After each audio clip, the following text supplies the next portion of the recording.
Hi friends, welcome back to study classes. तो प्यारे दोस्तों, आज संडे का दिन है, थोड़ा सा रिलैक्स आप कर रहे होंगे और थोड़ी सी चिंता भी आपको सता रही होगी आने वाले एग्जामिनेशंस की। हमारे असिस्टेंट प्रोफेसर के एग्जामिनेशंस हैं, हमारे पीजीटी के एग्जामिनेशंस हैं, हमारे यूजीसी नेट के एग्जामिनेशन है जो कि अपकमिंग कुछ समय में कंडक्ट होने वाले हैं। अगर हम बात करें एचपीएससी असिस्टेंट प्रोफेसर या यूजीसी नेट एग्जामिनेशन की, तो आपके जून के लास्ट वीक में आपके एग्जामिनेशन कंडक्ट होने वाले हैं। तो मोटा मोटी इन एग्जामिनेशंस के लिए लगभग आपके पास 50 डेज के अराउंड कुछ समय है जो अवेलेबल है। और जैसे जैसे समय कम होता रहता है, थोड़ी थोड़ी टेंशन बढ़ती रहती है और कुछ कुछ क्वेरीज आपके माइंड में आती रहती हैं। तो ऐसी ही कुछ मैं क्वेरीज का जवाब देने वाला हूँ जी। तो हमारे पास कुछ क्वेरीज आ रही थी। जैसे सबसे पहले क्वेरी आ रही थी कि सर, हमारा जो सिलेबस है वो अभी कंप्लीट नहीं है। तो काफी सारे ऐसे एस्पिरेंट्स होंगे जो इस स्टेज पे होंगे जिनका सिलेबस अभी कंप्लीट नहीं हुआ और अभी उनको ये डर सता रहा है कि क्या सिलेबस को कंप्लीट करें या यूनिट्स को पूरा छोड़ ही दें, किस तरीके से अभी आगे बढ़ना चाहिए।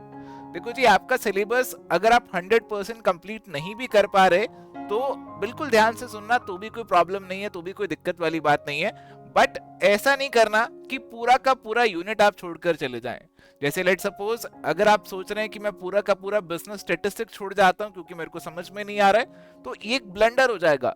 आप सोच रहे हैं पूरा का पूरा फाइनेंस छोड़ देते हैं, समझ में नहीं आ रहा है, तो that is going to be a big blunder, that is going to cost you success in this examination. तो ऐसा बिल्कुल भी मत करना।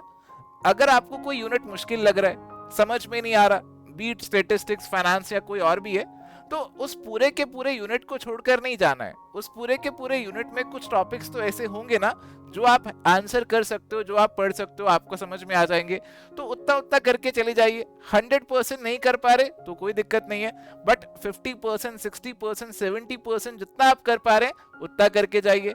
खासकर उस यूनिट के प्रीवियस ईयर क्वेश्चंस को एक बार देख लीजिए कि कौन से एरियाज में से ज्यादा प्रीवियस ईयर क्वेश्चंस आ रहे हैं। कम से कम वो वाले टॉपिक्स को तो आप कवर अप करके चल जाइए, ताकि अगर उस यूनिट से कोई इजी क्वेश्चन आए, आसान क्वेश्चन आए, तो कम से कम उसका आंसर आप जरूर लगा पाए। क्योंकि ऐसा जरूरी नहीं है कि जो यूनिट आप 100% पढ़ के जा रहे हैं, जैसे लेट सपोज इकोनॉमिक्स आपने बहुत अच्छे से पढ़ लिया, तो ऐसा जरूरी नहीं है कि इकोनॉमिक्स के 10 में से 10 अगर क्वेश्चन आते हैं तो आपके सारे सही हो जाएंगे। वहां पे भी आपके कुछ ना कुछ क्वेश्चन तो गलत हो ही जाएंगे। तो इसीलिए कोई ना कोई यूनिट को पूरा मत छोड़िए। आप जितना कवर अप कर सकते हैं उस यूनिट को उतना कवर अप कीजिए। आप रैपिड रिवीजन वीडियोस के माध्यम से कवर कर सकते हैं, आप जो है प्रीवियस ईयर पेपर्स के माध्यम से कवर कर सकते हैं, उसका सेलेक्टिव स्टडी आप यहाँ पे कर सकते हैं। इसके बाद एक जो क्वेरी रहते हैं कि सर, रिवीजन किस तरीके से किया जाए, हमारा रिवीजन का क्या स्ट्रेटेजी होना चाहिए, what should be the best strategy for revision. देखो, आपने सिलेबस कवर अप कर लिया तो बहुत अच्छी बात है, बट अगर आपने सिलेबस को रिवाइज नहीं किया ना, तो एग्जामिनेशन के समय आपको चीजें दिमाग में नहीं आएंगी, आपको याद नहीं रहेंगी। क्योंकि सिलेबस आपका बहुत वास्ट है और ये ऐसे एग्जामिनेशन है जहां पे आपके सारे सब्जेक्ट का पेपर एक ही दिन एक ही समय होने वाला है। तो इतनी सारी चीजें दिमाग में रिटेन रखना बहुत मुश्किल हो जाता है। हमें भी सारी चीजें एट अ मोमेंट याद नहीं रहती हैं, तो आपको बार बार रिवीजन करना जरूरी हो जाता है। बट ऐसा नहीं है कि बार बार आप अपनी क्लासेस को देखते रहे, क्लासेस को सुनते रहे, तो वो रिवीजन नहीं है। रिवीजन आपकी वो है जो आपका टाइम बचाए। अगर आपने पहले किसी टॉपिक पे 1 घंटा लगाया था, उसके रिवीजन में आपको 10 मिनट ही लगने चाहिए। तो रिवीजन आप कैसे कर सकते हैं, आपके रैपिड रिवीजन वीडियोस हैं, उनसे रिवाइज कीजिए, मैराथन सेशन से आप रिवाइज कर सकते हैं। इसके अलावा आप जैसे अगर आपने कोर्स लिया हुआ तो हर एक टॉपिक के माइंड मैप्स हैं, साथ में आप उनसे रिवाइज कर सकते हैं।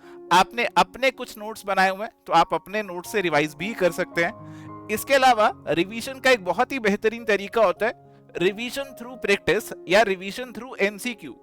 जब आप एमसीक्यू लगाते हो, प्रैक्टिस करते हो, क्वेश्चंस लगाते हो ना, वो भी आपकी इनडायरेक्टली रिवीजन ही करा रहा होता है। क्योंकि कहीं ना कहीं आपके जो टॉपिक्स हैं वो एमसीक्यूज में आ रहे होते हैं और वो रिवाइज हो रहे होते हैं, और इस तरीके से आपका जो टॉपिक्स है ना और बेहतर तरीके से आपके दिमाग में रिटेन भी रहते हैं। प्रैक्टिस करते हुए, एमसीक्यू करते समय जो गलतियां आप करते हैं ना, वो एग्जामिनेशन तक आपके दिमाग में रहती हैं। तो प्रैक्टिस जो है ना एक बहुत इंपॉर्टेंट टूल है आपके रिवीजन का। तो प्रैक्टिस जो है ना, इसको अपने रिवीजन में जरूर इंक्लूड करना। अगर आप दिन में 4 घंटे रिवीजन कर रहे हो तो कम से कम 2 घंटे उसमें प्रैक्टिस के माध्यम से रिवीजन होनी चाहिए। इसके बाद एक क्वेरी आती है कि सर, फुल मॉक टेस्ट कब लगाने चाहिए या मॉक टेस्ट कब लगाने चाहिए। क्या एग्जामिनेशन से 1 दिन पहले, 2 दिन पहले मॉक टेस्ट लगा ले, क्योंकि हमारी तो तैयारी तभी हो जाएगी। तो 2 दिन पहले तैयारी कंप्लीट होगी तो तभी मॉक टेस्ट लगाने का फायदा है। अगर आप ऐसा सोच रहे प्यारे दोस्तों, तो ये वाली सोच मेरे हिसाब से सही नहीं है, क्योंकि लास्ट मोमेंट पे अगर आप मॉक टेस्ट लगाते हैं ना, तो उससे कहीं ना कहीं एक खतरा रहता है कि आपका कॉन्फिडेंस पूरा टूट सकता है। मान लीजिए आपने एग्जामिनेशन से एक दिन पहले मॉक टेस्ट लगाया और उसमें आपके मार्क्स अच्छे नहीं आए, आपने तैयारी बहुत अच्छे से करी थी बट उस मॉक टेस्ट में मार्क्स अच्छे नहीं आए, तो आपका कॉन्फिडेंस पूरा टूट जाएगा, आप पूरे शटर हो जाएंगे। एग्जामिनेशन वाले दिन आपको अंदर से बहुत ज्यादा सेल्फ डाउट रहेगा कि मेरे मॉक टेस्ट में तो नहीं आया, अभी एग्जामिनेशन में कैसे मार्क्स आएंगे। तो 1-2 दिन पहले मॉक टेस्ट बिल्कुल भी मत लगाना। आपकी अभी जितनी भी तैयारी है, आपकी अधूरी तैयारी है, आपने 50% किया, 70% किया, इट डज नॉट मैटर, 100% तैयारी कभी हो ही नहीं पाती है। तो जितनी भी तैयारी है उसमें मॉक टेस्ट लगाने अभी शुरू कर दो। Now is the right time, now is the best time to attempt mock test. Last के समय एग्जामिनेशन के 1-2 दिन पहले मॉक टेस्ट को बिल्कुल भी नहीं लगाना चाहिए, नहीं तो वहां पे आपको इसका डबल जो गलत इफेक्ट है वो भी देखने को मिल सकता है। चलिए, इसके अलावा एक क्वेरी रहती है, सर प्रीवियस ईयर क्वेश्चंस करें, कितने सालों के करें, कितने सालों के इनफ हैं। देखो जी, प्रीवियस ईयर क्वेश्चंस आपको डेफिनेटली करने, जब भी प्रैक्टिस की बात आती है तो हमेशा मैं यही बोलता हूं कि प्रीवियस ईयर क्वेश्चन का नंबर पहले आता है और मॉक टेस्ट का नंबर बाद में आता है। तो प्रीवियस ईयर क्वेश्चंस आपको जरूर करने हैं, एटलीस्ट लास्ट 5 इयर्स के जो प्रीवियस ईयर पेपर्स है वो आपको जरूर करके जाने। अब कई लोग पूछते हैं कि सर 5 सालों के कर लिए क्या इनफ है? देखो, nothing is enough when you are preparing for a competitive examination. यहाँ पे तो स्काई इज द लिमिट, जितना मर्जी पढ़ लो काम ही रहता है। अगर कर लिए 5 सालों के, टाइम अभी भी है, वेले बैठे हो, वेले बैठने से अच्छा है और कर लो, या फिर मॉक टेस्ट लगाने शुरू कर दो।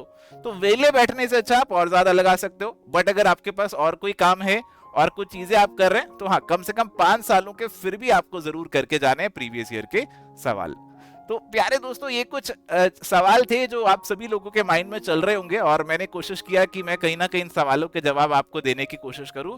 इसके अलावा अगर आपके मन में कोई और सवाल चल रहा है तो आप इस वीडियो पे कमेंट करके भी हमसे पूछ सकते हैं।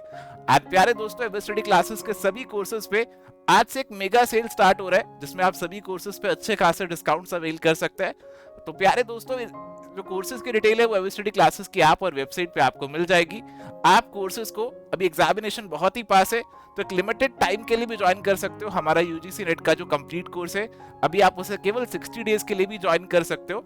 और एक रिवीजन कोर्स जिसमें आपको रैपिड रिवीजन क्लासेस मिलते हैं, प्रीवियस ईयर पेपर्स मिलते हैं और फुल लेंथ मॉक्स मिलते हैं। आप केवल उस कोर्स को भी एक नॉमिनल अमाउंट में ज्वाइन कर सकते हो। बाकी अगर आप असिस्टेंट प्रोफेसर एग्जाम्स की तैयारी कर रहे हैं तो उसके लिए क्रैश कोर्सेज ऑलरेडी हमारी ऐप और वेबसाइट पे अवेलेबल है जी। तो आज इस सेशन को यहाँ पे एंड करते हैं, बाकी आपके साथ रेगुलरली मुलाकात होती रहेगी। यहाँ पे इस सेशन को एंड कर रहे हैं, मिलेंगे नेक्स्ट सेशन में। Till then good bye, take care, all the best.